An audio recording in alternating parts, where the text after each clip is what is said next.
You ask Tiger to solve. This deals with linear equations with one unknown. The final result is y equals -72. Let's solve it step by step. Group all constants on the right side of the equation. Add 3 to both sides.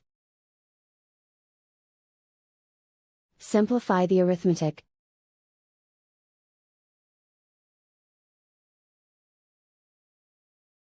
Isolate the y. Multiply both sides by 8. Group like terms. Multiply the coefficients.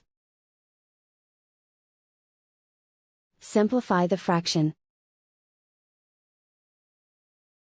Simplify the arithmetic. And so the final result is y equals -72.